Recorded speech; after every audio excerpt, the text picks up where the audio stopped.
Hey guys, it's Hunter. Welcome back to another episode of AskGufish. It has been a hot minute and a half since we've done one of these. Before we get into your questions, I just want to remind you that I do have a Reverb store, and right now I've got several guitars up there that I've had on the channel. Really like them, just they don't get enough playing time from me. The price to sell, I want them to be played because they're awesome. I'll leave a link down below. Alright, with that, hit that like button or Pringle will be very sad, and let's jump into your questions.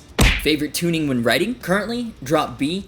Drop D and drop C are cool too, but there's something about when you get down to B, the riffs automatically suddenly become way heavier. I also love the Tremonti D-A-D-A-D-D tuning, but drop down to B as well. I have no idea what those notes are off the top of my head because I know nothing about theory. But yeah, basically any drop tunings will work. That's just what I'm used to.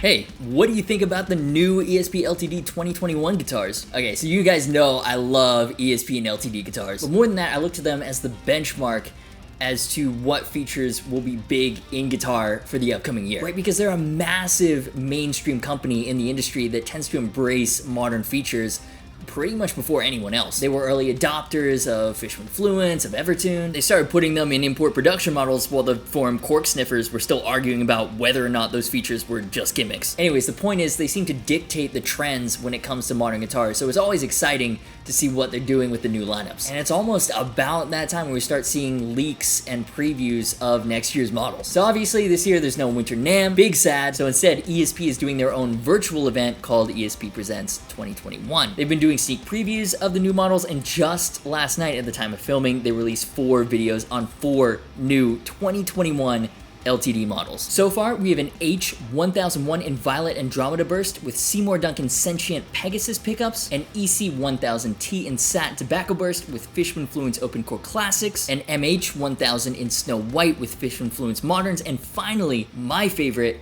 a brand new EC1000. It has an Evertune as well, and I'll admit, I didn't see this one coming after the EMG Exodus from last year's lineup. This one comes with an 8160 TWR set with brushed chrome covers. The TW means that it's splittable, and I love how ESP uses the F-style Evertune bridge instead of the G-style you would normally fit on single cuts. I love you Evertune, but those ears on the G-style bridge are just some kind of ugly. Yeah, the satin black with the silver binding and the chrome hardware, that was one of my favorites from the E2 lineup, and I was waiting for it to make its way over to the LTD lineup, and they've made it even better with the Evertune. Love how on the MH1000 they've customized the Evertune where the main housing is black, where the saddles are chrome. So tasteful. I don't think enough companies take advantage of the fact that Evertune can do that. By far though, the most exciting thing about these new 1000 series reveals is that all of them come with stainless steel frets. And I mean and it's still early, if all the new 1000 series guitars come with stainless steel frets, that is huge. And if they're going back and adding stainless steel frets to all the previously existing 1000 series models as well, that's massive. The EC1000 in Vintage Black, arguably the most metalcore guitar of all time, would be getting its first major spec upgrade in forever. But more so than that, it would fundamentally change the entire landscape of the $1,000-ish import guitar market. Compared to nickel silver, stainless steel feels so quick. I much prefer the feel. And what's extra great about it is it doesn't wear down. So years down the line, you've got a guitar with frets that feel just as nice as they did as when you first got it. Widespread adoption of stainless steel in this price range by a company like ESP, you know that's gonna push everyone else too. I mean, once ESP does this, any metal guitar at least that doesn't have stainless steel frets in this price range is gonna feel somewhat dated. I hope that's what's actually happening and I'm not getting ahead of myself on like the 4 videos that we have so far. But yeah, I'm always pumped to see what ESP is doing. Extra pumped now. I also wonder what this is gonna mean for the Signature Series guitars and for the Japanese E2 line, because last year we did have stainless steel on the SN Purple Ash Blasted Strat, I forgot the name, but as far as I'm aware, no stainless steel on any Signature models or the E2s. Nani? But if they're gonna be on the LTD EC1000s, I'd love to see them on the E2 Eclipses as well. But yeah, basically, that's where we're at so far. Super excited to see what else ESP has lined up. Again, would love to know what you think, both of the models that have already been previewed, and also what you think that means for the rest of the lineup. What do you think is gonna happen?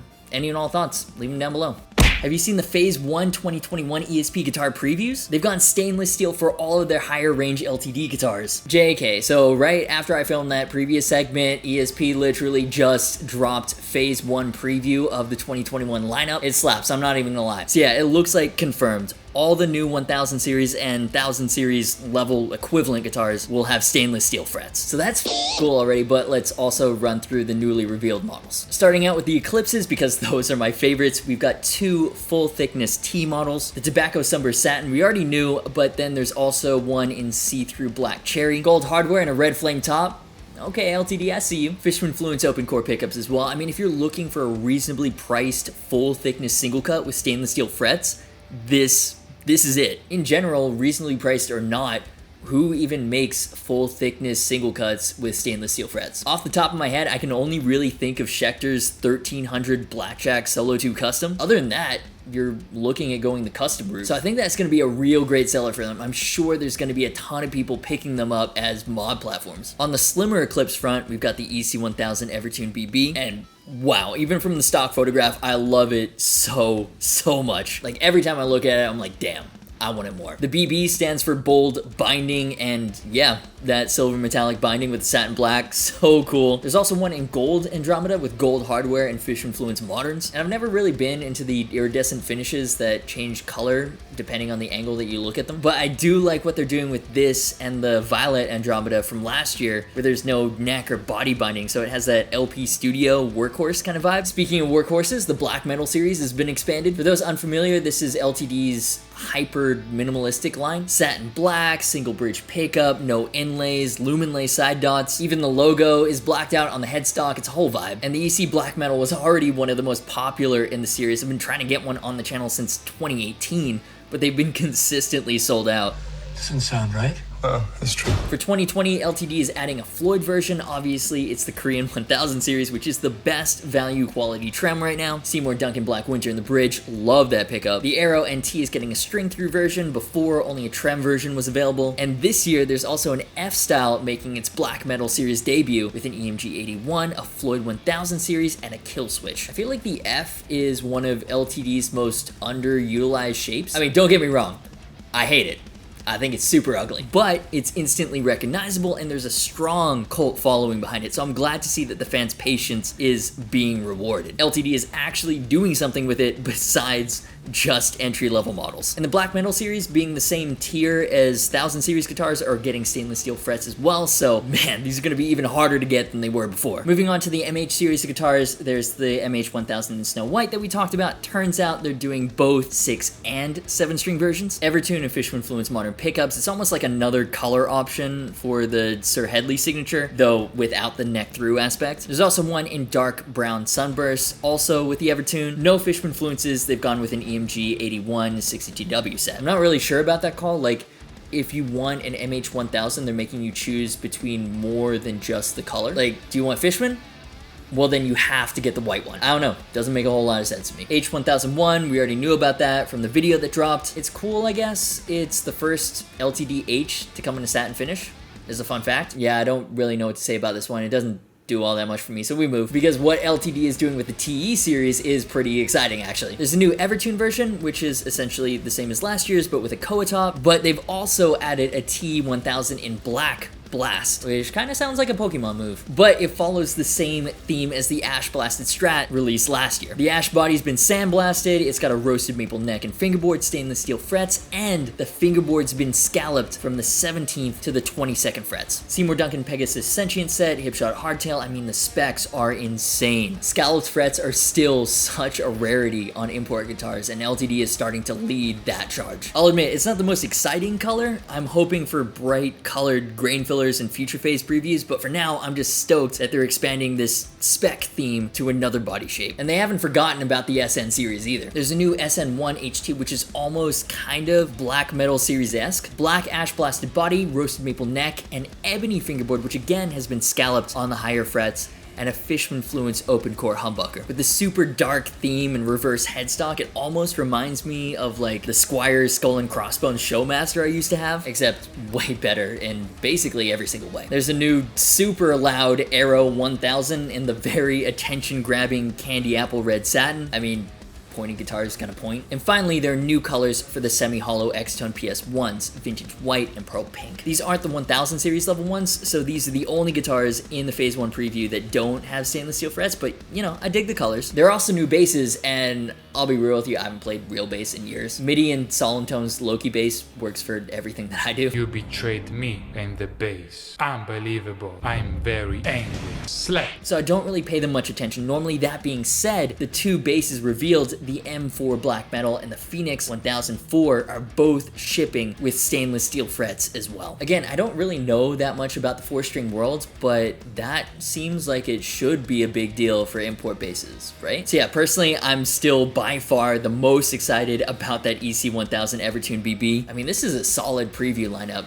Just nothing speaks to me as much as that one. Welcome to the Single Cult channel. But yeah, really it's that stainless steel aspect that's the biggest reveal for this Phase 1 preview. I feel like that's all they really needed to do to create buzz, but hopefully we'll see some really cool models in future phases as well. There are several high-profile body shapes missing from this phase. Haven't heard anything about the new signature models, so there's definitely a lot more to come. I kind of wonder what other companies are thinking looking at this reveal, because I don't think anybody expected stainless steel to all of a sudden become a standard widespread feature across LTD's core lineup. The new 2020 models, at least. Who knows if the models introduced in previous years will be retroactively updated too. I hope they are. That would be so sick, and it would push other companies to start doing the same. You also have to wonder if ESP's absolutely boned themselves for this holiday season if everybody knows come next year all the models will have upgraded stainless steel frets. But yeah, anyways, that's my takeaway. What are your thoughts on Phase 1? Which models have you the most excited, and what are you hoping to see in future phases? Let me know in the comments. And before we get into the next question, it's time to pay some bills. Thanks to Herridge Wallet for sponsoring this video, and I will use that money to start a rainy day retube fund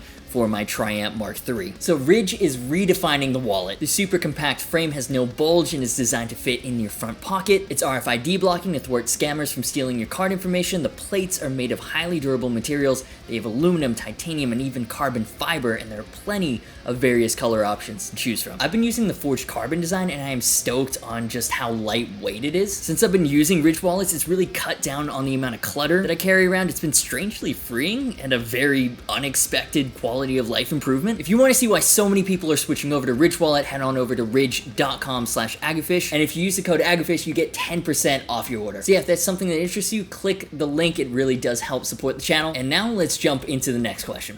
Which line of Prophecy do you prefer, the old one or the new one? Oh, that depends which old line of Prophecies you're talking about. Spoiler for the upcoming review, I really like the new ones, the Les Paul especially, and I liked certain things about the previous generation, like the combination of the gloss body and the all satin neck. That rosewood fingerboard though just killed it for me. The first generation though, I played, I think it was called an SGGX. Black cherry quilt with an ebony fingerboard, gold hardware, dirty finger pickups, cheesy ass lightning bolt inlays. That was like in 2010. Gibson had just opened a store in Shanghai. It didn't last very long. But this is like the first time that I was able to play around with a wide selection of higher end Epiphones and proper non-Chibson Les Pauls. Anyways, this first generation Prophecy SG, maybe it's because they actually knew how to set it up, but it just blew my mind how I wasn't fighting with it. Like, it was working with me to chug out riffs. And that was the first time that I played a guitar like that. Plus, it sounded kick-ass. I think I was playing through a JCM 800. To be honest, it could have been an MG. I didn't know about gear. It said Marshall on the front plate, and that was good enough for me. So I've got a major soft spot for the first generation Prophecies. They were discontinued in 2011 or something. Nostalgia goggles off, though.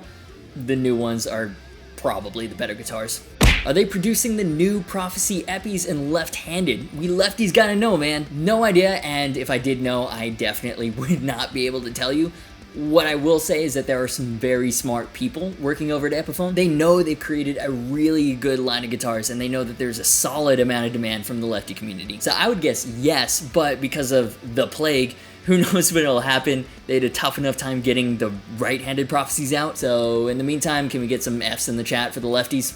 Try out the new Mesa Boogie Rectifier Badlander 100. Yes, so you know I love my Mesa rectifiers. They are some of the most forgiving amps on the planet, which is amazing if you're a pretty sloppy guitar player. There hasn't been a new rectifier in years. God, was the multi-watt the last one? A few days before the official announcement, there was that leaked ad making the rounds through guitar forums. I don't exactly know what I was expecting, but I was hyped. And then everything was officially unveiled, and then it was, I don't know, a little underwhelming, but I'll get into that in a second. First, let's talk about the Badlander, what it is, and why it's different to what Mesa's done in the past. So essentially, the Badlander takes the Rectifier platform and brings it more up to date with the needs of the modern player. It retails at $2,300 for the 100 watt, $2,000 for the 50 watt, and $2,200 for the 50 watt combo that has a 12-inch Celestian Creamback 65 speaker. So same price point, but it doesn't seem to be a direct successor to the classic dual rectifier, more like a cousin. Related, but there is some different DNA in there. For one, the head shell is smaller, probably owing to a more streamlined front panel. The Variac switch is now on the front rather than the back. Actually, quick update, some people are saying that this is replacing the dual and triple recs. I can't actually see that happening since the dual rec is such a legendary name in the amp world. I can see them doing more like what Marshall does. They've got their modern amps, and they've also got the classic JCM 800 2203s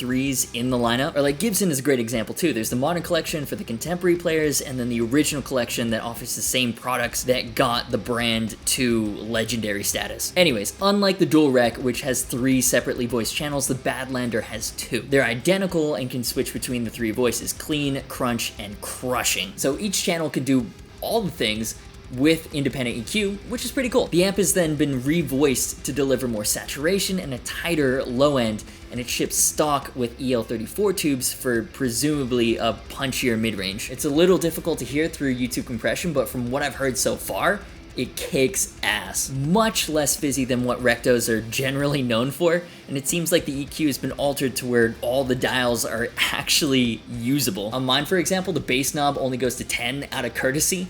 Anything above 6 is pretty flobby. I don't know if flobby's a word. It's probably not. We move. So tone seems to be a major improvement for the Badlander, which is awesome. Also really cool is it now ships with a built-in cab clone. I know, boo, cab clone, boo. But it has a reactive load, and you can add your own custom IRs. And I'm just stoked this is becoming a standard feature for not just the lunchbox heads, but also the big boys. You know, I prefer the massive amounts of headroom and low end you get with the high wattage tube heads, but without a direct recording solution, they can be very impractical. And you can set different IRs for each channel, so if you've got a preferred 212 for the clean channel, you can use that, then switch to a 412 for the dirty. Now look, I'm gonna say it again, I love rectifiers. Like my dual rec is my first big boy amp, made in California, had a summer internship in college, saved up basically every penny I had left over and bought that because Metallica played rectifiers, carried it like half a mile in Georgia heat to the bus stop to bring it back to my dorm because that's what every dorm room needs, a 100 watt all tube dual rectifier. No regrets. Never selling it. You can see all the handmade touches, like the front logo is pretty crooked, adds that personal touch. Anyways, what I'm getting at is I'm a major rectifier simp. But I don't feel any strong desire to get a Badlander. Don't get me wrong, it sounds amazing in Ola's and in Fluff's videos. That extra tightness in the low end and increased saturation sounds phenomenal. I mean, they've addressed the common complaints that people have had with the rectifier tone for a long time. But I'm pretty sure that if you were a rectifier owner anytime in the last 20 years and you wanted that extra tightness and saturation, you've got at least one tube screamer lying around for just that. Like, I find my dual rec basically unusable without one. It's just something as a Mesa owner you'd learn to work around. And I also think that with only 2 channels, not including MIDI functionality is a very strange choice. If I'm reading the specs right, that included 1 button foot switch only allows you to switch between those 2 channels. But that means you can't access all 3 voices with your ideal EQ settings for each voice on the fly. You only get 2, which limits the versatility in live situations. To be fair, I never use the orange crunch channel on my Recto anyways, and I would guess that most people buying rectifiers do so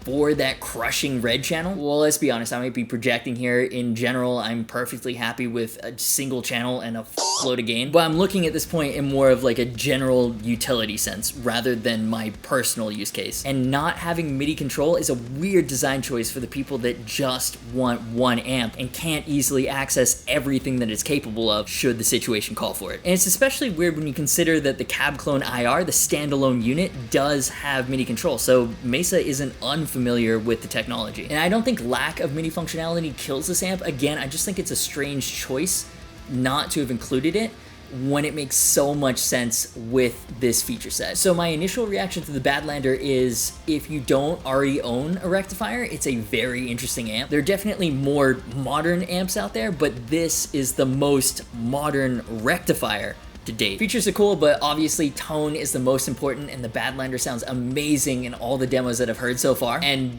don't get me wrong, I want one.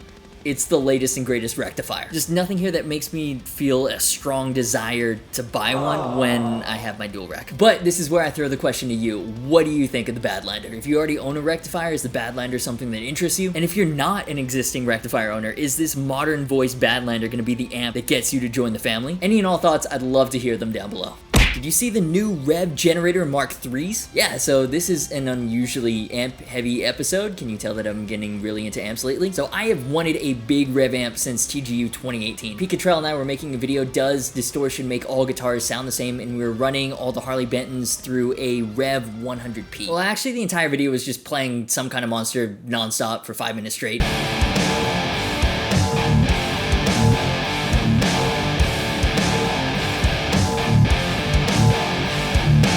To date, probably my greatest masterpiece. But yeah, the 100p just sounded so good in the room, and I was like, one day I'm gonna get one. And that day might have come because the Mark III generators are insane. So you know how the Revv G20 is kind of the craziest metal lunchbox head on the market? You've got insanely good clean and high gain tones, but more than that, you've got a built-in 2 notes reactive load and DI system, and it's all MIDI controllable. So really, it was the next logical step to bring that crazy feature set to the flagship amps, and that is what the Mark III are all about. So if you're not familiar with the generator lineup, here's a quick breakdown. They've got your blue channel, which is your clean, green, which is your crunch, purple, which I absolutely love. It's like a tight, dry yet saturated, super articulate high gain tone, and then red, which is like your thick, balls to the wall, almost Mesa-esque tone. And I've always loved the way that the front panel changes colors as an obvious visual indicator as to what channel you're on. The 120 has all 4 channels, while the other 2 only have 3. The 100p has the purple channel and no red, other way around with the 100R. It's actually kind of funny, all our 120 watts, but fans already knew the name, so they didn't want to change it. But the reason that people love Revs is,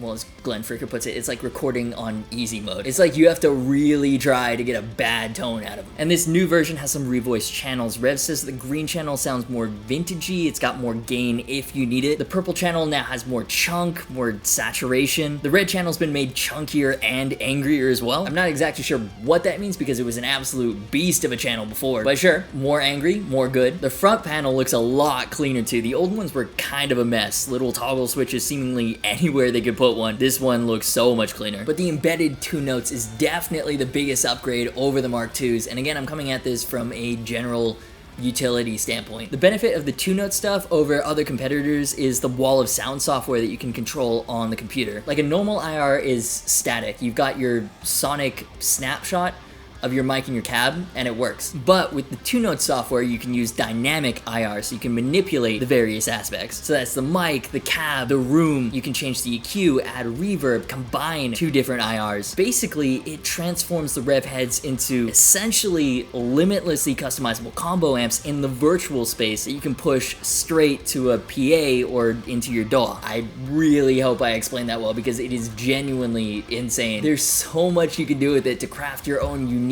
tones. Like when I did the G20 demo, I was running both Mesa and Angle 4x12 cabs virtually at the same time because why not? And it sounded absolutely massive. And everything is MIDI controllable, amp settings and 2 note settings, so you can have your favorite configuration saved and ready for recall on the fly. That is so cool. And stereo outputs as well. This is what I'm saying, man. I mean, yes, these are more expensive than the Badlander. They're high wattage tube heads made in Canada. The 120 goes for $3,300. The 100p and 100R go for $2,700, which is about $400 more than the new Recto, which is not a small amount. That's like 2 whole Harley Bentons. But that MIDI control just allows you to get so much more out of the feature set. So in my opinion, worth it. It makes the Revv a much more powerful live and studio tool if that's something you care about and will actually make use of. And if you're not into the MIDI stuff, you can even control the 2 notes remotely over Bluetooth using an app on your phone. Like, what? These amps are insane. And as a guitarist, you just love to see it. Even if you've got no interest in either of these amps, the fact that amp companies are finding ways to seamlessly integrate relevant technologies,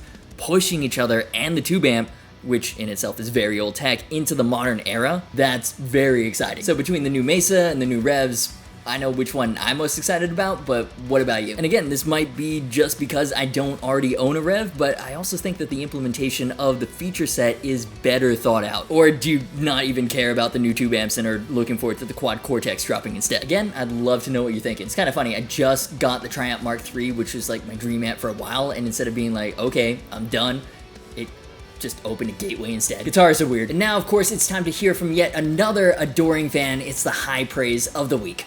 So your job is to speculate on what some guitar player said, space, question mark, wow, space, ... space, so telling BS and lies, then space, ... What's the career plan with such job, space, question mark? I don't have information, so I'll speculate, space, ... Please click the thumb, subscribe, and buy a lousy shirt. This is sad, because I wonder how this will end in 2 years. I just hope you and others like you won't Columbine your way out. Wow. There's a lot to unpack there, and I'm not gonna do that. Columbine isn't spelt with 2 O's. There's a U in there, by the way. Not because that matters. That's super dark. I don't know how you got there. Career plan? I don't know, man. I'm vibing, just trying to figure it out. I'm blessed enough to play around with a bunch of gear I never dreamed of having access to, and designed a signature guitar that a lot of people seem to like, so it's not going too badly, I guess. And for the record, a lot of effort went into making sure that the merch is not lousy. They're actually super comfortable, and I'm really proud of how they came out. Anyways, for my music recommendation of the week, check out Shameless by VRSTY, VRSTY. I don't know how you're supposed to say the band name, but they're good. The best way I can describe it is, what if Michael Jackson sung over stupidly down-tuned guitars? It's kind of bizarre, super catchy, and I'm all about it. And that will do it for this week's episode of AskGufish. This is actually the last one that I'm filming before Thanksgiving, so especially to my fellow Americans, happy holidays, stay safe, stay healthy. Patreon, merch, and Discord server links are in the description. As always, thanks so much for watching. You've been awesome, and I'll see you for the next video.